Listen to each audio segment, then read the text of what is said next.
What happens when your wife finds a sale on potatoes? Well, I guess you break out the old peeler. So the question is, we're going to freeze dry these potatoes, but how do you freeze dry a potato? If you could freeze dry an entire potato, that'd be great, because then you could process it any way you want. But unfortunately, this guy will not fit into the freeze dryer, and they're way too thick to freeze dry. So do you shred potatoes? Do you dice potatoes? Do you French fry potatoes? Do you mash potatoes? What is the best way to do potatoes? Well, I've been thinking about that because once they're freeze dried, it's kind of hard to change your mind. I have lots of mashed potatoes in my freeze dry inventory, but we also like French fries. Now, if we turn these potatoes into French fries, from the French fry, we can actually turn them into diced, or we can mash them. We really can't shred them to make hash browns, but we could make hash browns out of cube potatoes. So I'm going to take all these potatoes and we're going to make French fries out of them. And then we're going to reconstitute the French fries and see how they turn out. So this is going to be quite a long project, and so I better find myself a good movie and get down to work. This is my setup for doing potatoes. So after I peel the potatoes and slice them up, I have this station right here, and this is basically water with fruit fresh to keep the potatoes from browning. If you don't have fruit fresh, vitamin C, ascorbic acid, or other things you can do, you can grind that up, put it in the water to keep the potatoes from browning. And then they go into this container where they can start to dry, and I have this in another bowl so that any extra water that comes off the potatoes can go back into this reservoir. If I'm going to be doing potatoes for a long period of time, I'll actually put this into a pitcher, cover it, put it in the fridge, and save it for the next day as I continue doing potatoes. But first, we need to peel the potato. I like the good old standard potato peeler. There's all kinds of potato peelers out on the market. Some you kind of pull towards you. I just like the good old potatoes that you just peel. Now, unless the deformities are really bad, I'm not going to take the time to remove the eyes out of these. These are going to be French fries, so if there's any eyes, I'm just going to leave them be unless there's some major deformities, and then I'll just pluck them out and move on. Once you get the potato, you got to slice it up. And I have my own way of slicing up a potato to make French fries. When I do French fries, the way I like to do them is I like to take the potato, and usually on the flattest side, I'll just make one thin cut, just like that. This allows the potato to sit firmly on the cutting board, and then I'll come to the front and make a second cut. These two pieces I'll just put to the side. I then can come in and about every 1/4 inch make a slice going down all the way across the potato, using my fingers to keep the potato pieces from rising up, because sometimes the potato pieces will stick so close to the oven, to the knife, they won't want to dislodge very easily. So I'll take the back piece, which is kind of an odd side. I'll put that to the side. So now I got a potato that has a flat side on 3 different sides. So I'll just rotate the potato up on itself, come back in, and make my second cuts. I'm doing this every 1/4 inch all the way across the potato. So once you get the potato like this, then I can just take it apart and put each individual fry into the water to preserve it. I recently saw a video where the person had the peeled potato and she was actually cutting the potato towards herself. Boy, I tell you, don't have to be in the Boy Scouts to know that is a bad idea. Never cut towards yourself, and it's just not a good idea. Cut away or use a mat, but you got to be very careful with using the knife. You don't want to cut into yourself. And I always use my knuckles as a guide when I do slice my potatoes.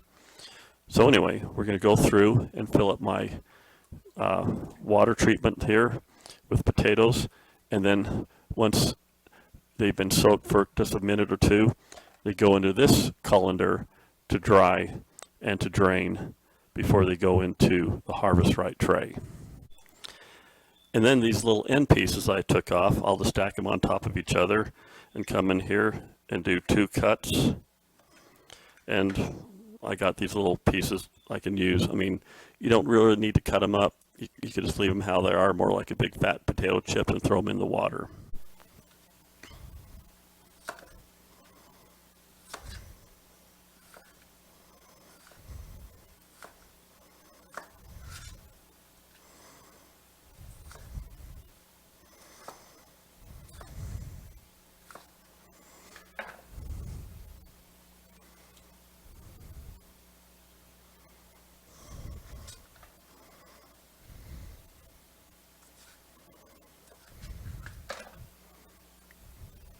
Once my water is filled up, I'll go ahead and move these over into the colander so they can start to drain, and the work will continue.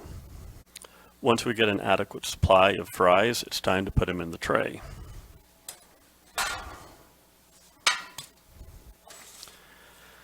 You may have seen in commercials about Harvest Right freeze dryers where they lay each thing nice and neat in the pan. They're all nice and uniformly, and they just look so cute. Well, that's not what I do, not at all. So I'm going to grab a handful of fries in my fist. I'm going to make sure they're all nice lined up in one nice batch, and I'm just going to put them in the tray on top of each other, just like that. And I'm going to fill this up to maximum capacity, having all the fries lined up.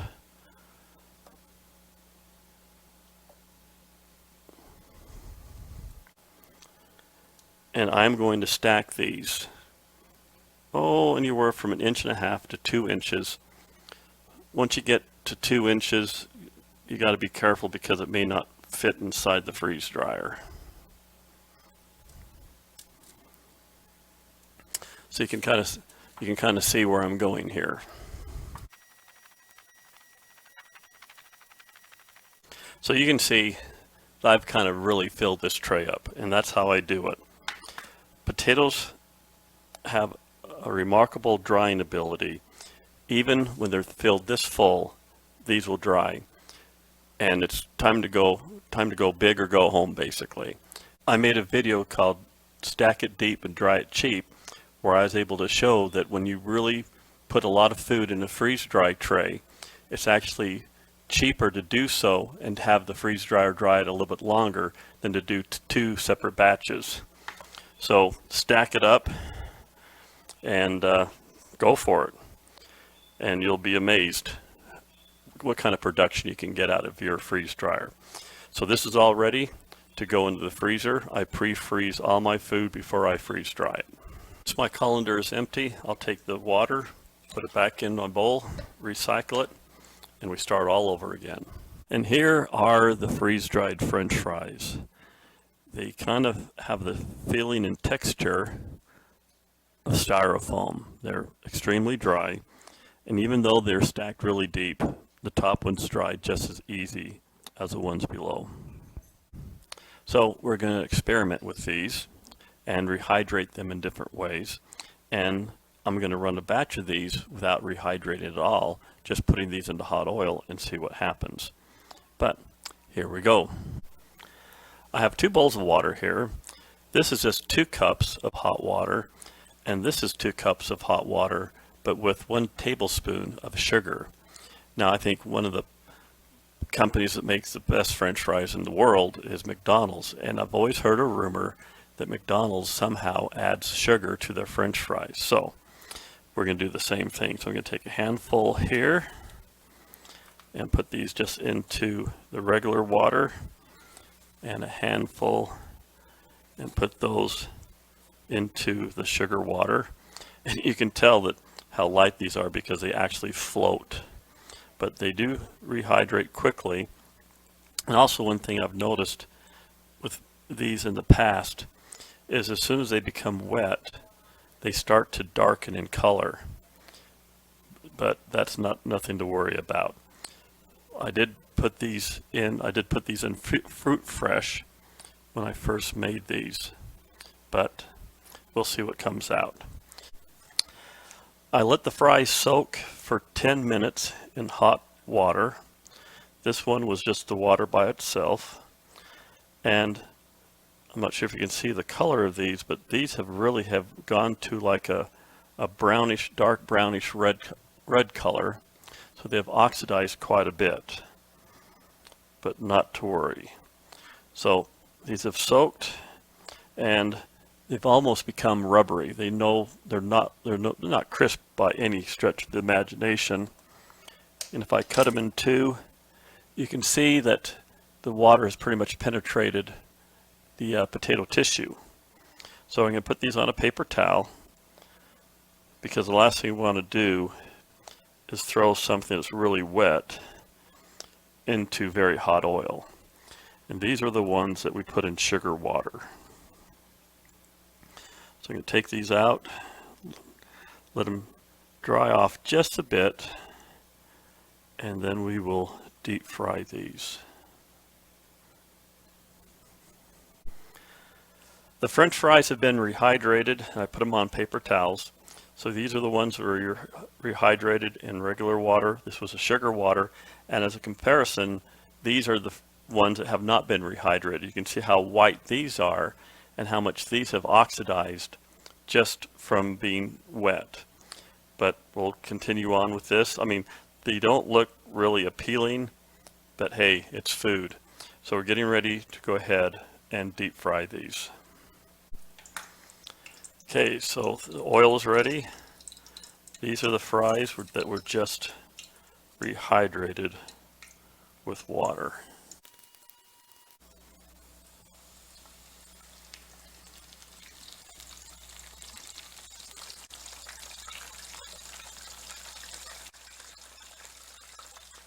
And the first thing I noticed is they went from that oxidized color back to white. It's been about 5 minutes or so. I wouldn't say these are golden brown, but they do have some color in them.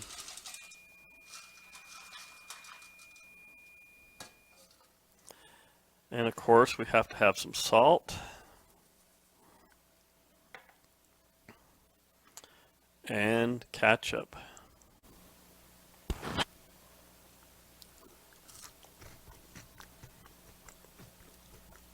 Where they're crispy,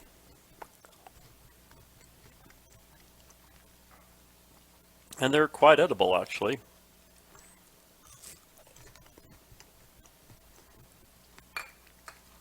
If I were to take one of these and break it in two, they look kind of different, but kind of brownish in the middle, but they're okay.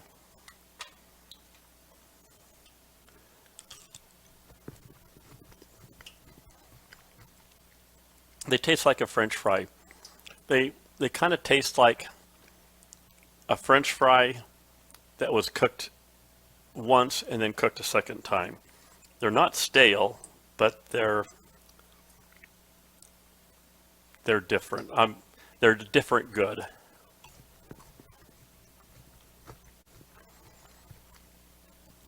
So with that said, we're going to go on and do the other fries. Now, to give you an idea, here's the freeze-dried fries. Here's the other fries that have been deep fried. The brownish color is gone. These are more white now, but they're not quite as white as the freeze-dried fries, but the discoloration went away. Now these fries are the ones that had sugar water to rehydrate them. And it's kind of neat because as soon as you put them into the oil, the discoloration just disappears and they go back to white. The first thing I've noticed with the fries in the sugar water, they actually were more golden brown. So These actually look more like French fries, and it's probably from the sugar caramelizing. Throw some salt on there.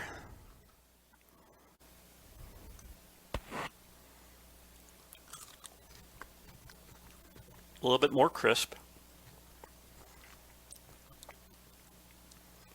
The taste, I think I like the taste a little bit better with the sugar water. But they're good. I mean, they're not McDonald's.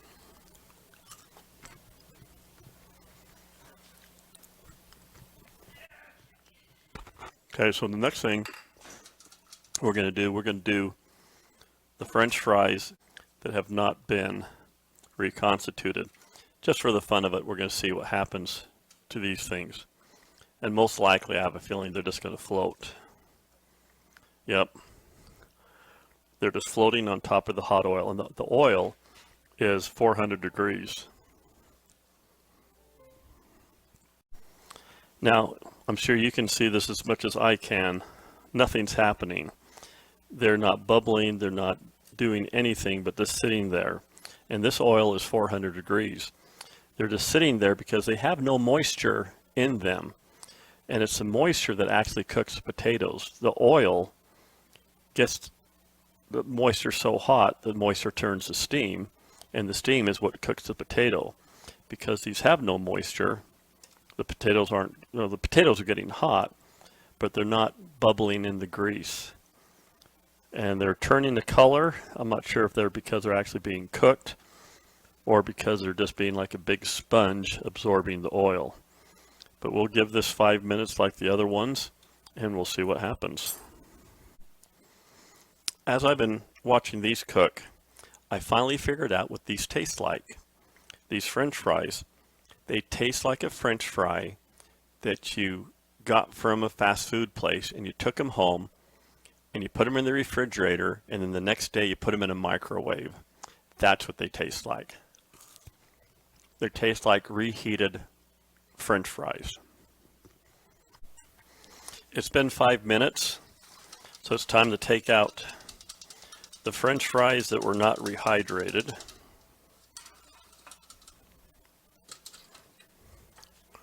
And put some salt on them. And here we go.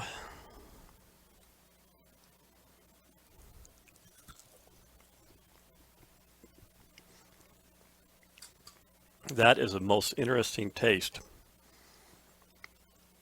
I'm trying to imagine what this even tastes like. It doesn't taste like a French fry. And if you take a look inside, they're white.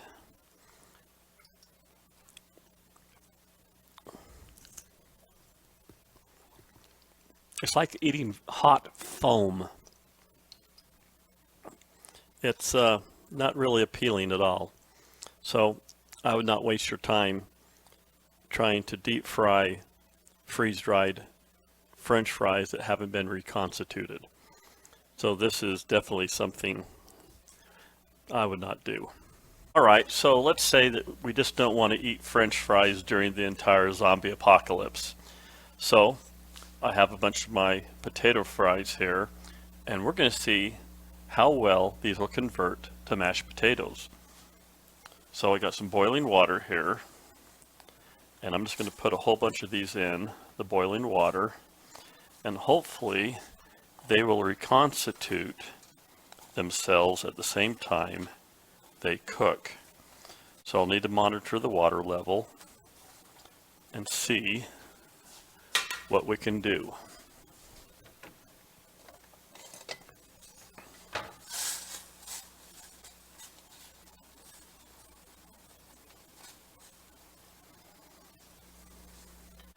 These have been on to boil for about 5 minutes, and the water level is dropping pretty fast because they're being soaked up. So I have to put some more water in here. That's going to cool things down, but we'll continue to boil these until they're soft, and then we'll mash them. My freeze-dry potato fries are nice and soft, and they're about the same consistency of potatoes that I would normally boil to make mashed potatoes. So they've been rehydrated and they've been cooked and softened. So we're going to run these through a colander, drain them, and then we're going to whip them up or mash them and see what happens.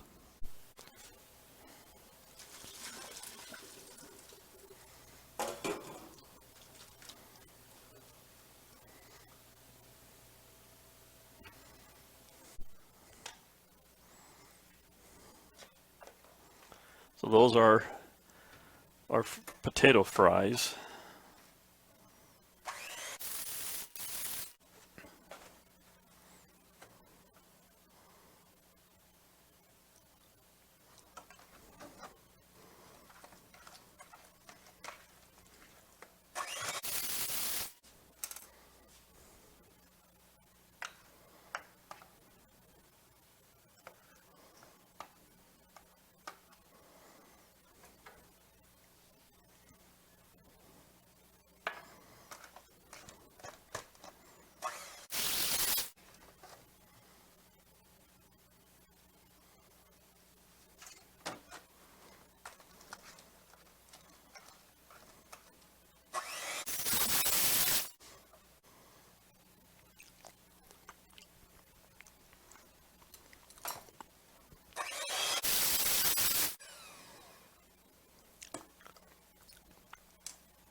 Okay, so let's see how this tastes. It tastes like mashed potatoes. There's a few lumps in it, but I should probably have boiled the potatoes longer. But these are definitely mashed potatoes. Much better than the French fries. So this came out really good. Now I could serve this with gravy, or I could put some sour cream and garlic in here and make garlic mashed potatoes. But this came out really good. Very pleased with this, but I'm not done yet. My last dish is going to be hash browns. So I took some of my French fries and chopped them up into small squares, and they really oxidized. So these have all been rehydrated.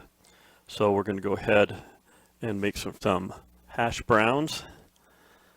So we're going to have to add some oil here. Hash browns really need a lot of oil because they love to stick.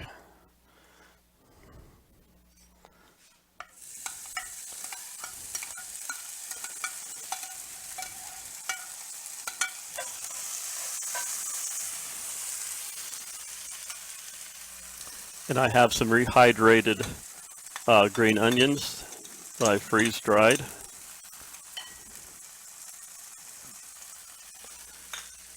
And some freeze dried green peppers.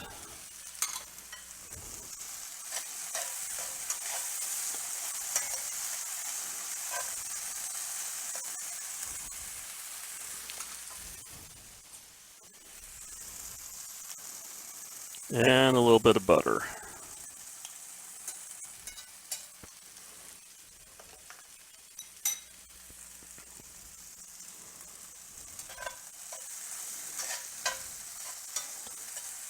And I'm hoping these potatoes will turn back to a white color while being cooked because they're not really appetizing being brown.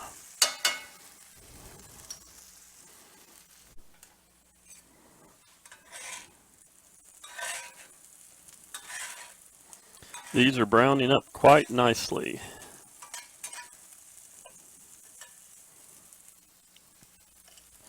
And we need some salt and pepper.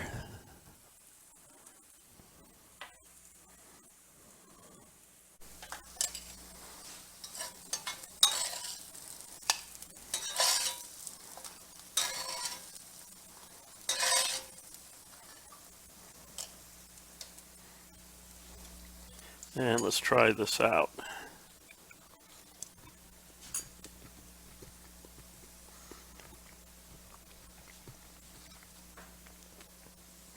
Those are really good hash browns. This does not disappoint.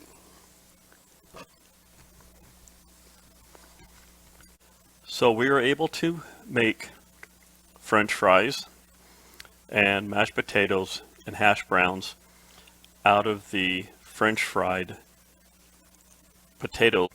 No matter which way you want to prepare your potatoes, whether they're going to be powdered, sliced, diced, French fried, it's up to you, but I think French fried shapes may give you a better opportunity to make a variety of different foods. But I hope this gives you some ideas on what to do with potatoes. Potatoes are an important part of a diet. They provide a lot of starch and a lot of nutrients that we need to survive. And potatoes should be a part of your freeze-dried inventory. So I hope this little video has been helpful. And I'd like to thank you for your time. I'd like to thank you for your comments. If you have any comments, please put them down below, and I will try to get to them. And once again, go forth and freeze dry the world, and please subscribe.